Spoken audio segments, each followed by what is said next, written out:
বাঙালির সবথেকে প্রিয় খাবার হলো মাছ। আর এই মাছ দিয়ে আমি আজকে একটা দারুণ সুন্দর রেসিপি বানিয়ে দেখাবো। আসসালামু আলাইকুম ভিউয়ার্স, আজকের রেসিপিতে আছে মাছের কালিয়া। মাছের কালিয়া বানানোর জন্য এখানে আমি 4 পিস মাছ নিয়ে এর মধ্যে নুন, হলুদ, কাঁচা লঙ্কা বাটা আর আদা রসুন বাটার অল্প একটু তেল দিয়ে 20 মিনিটের জন্য ম্যারিনেট করে রেখে দেবো। 20 মিনিট পর আমি কড়াই একটু সর্ষের তেল দিলাম। তেলটা একটু বেশি পরিমাণেই দিতে হবে। এবার এর মধ্যে আমি মাছগুলো এক এক করে দিয়ে ভেজে নেব।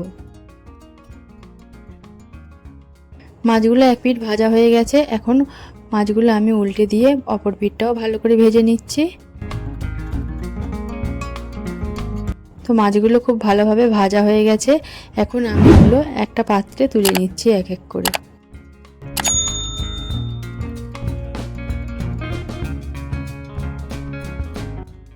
মাছগুলো তুলে নেওয়া হয়ে গেছে। এখন ওই তেলেই আমি দিয়ে দেবো কিছু গোটা গরম মশলা। দিলাম তেজপাতা, জাবিত্রী, দারচিনি, লবঙ্গ আর এলাচ। মশলাগুলো একটু নেড়ে চেড়ে নিয়ে যখন সুন্দর একটা ফ্লেভার ছেড়ে আসবে তখন এর মধ্যে দিয়ে দেবো একটা পেঁয়াজ কুচি। পেঁয়াজ কুচিটা একটু ভালোভাবে ভেজে নিতে হবে। এখানে আমি দু রকমভাবে পেঁয়াজ ব্যবহার করেছি।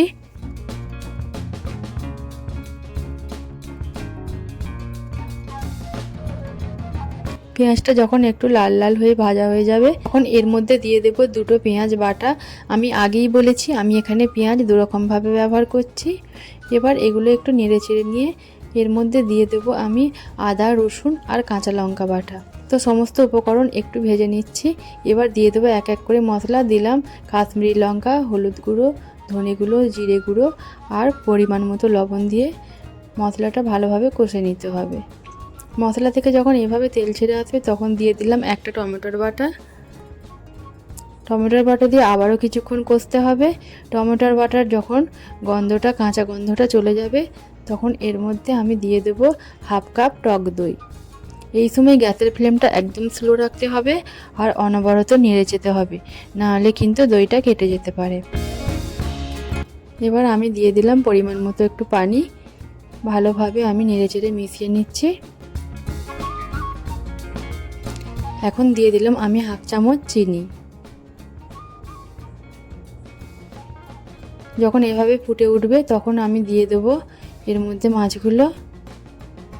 এবার 5 থেকে 7 মিনিট আমি একটু ফুটিয়ে নিচ্ছি। আর সবশেষে দিয়ে দেব হাফ চামচ ঘি আর গরম মশলা গুঁড়ো। তাহলেই রেডি মাছের কালিয়া। আর দেখুন দেখতে কত সুন্দর, একদম দুর্দান্ত, খেতেও সুস্বাদু। একবার আপনারা এভাবে বানিয়ে দেখবেন, খুব সুন্দর লাগে খেতে। আর দেখুন কত লোভনীয় হয়েছে। গরম ভাতের সঙ্গে তো খেতে খুবই ভালো লাগে। যদি ভিডিও ভালো লাগে একটা লাইক করবেন, আমাকে কমেন্ট করে জানাবেন। দেখা হচ্ছে পরের ভিডিওতে। আল্লাহ হাফেজ।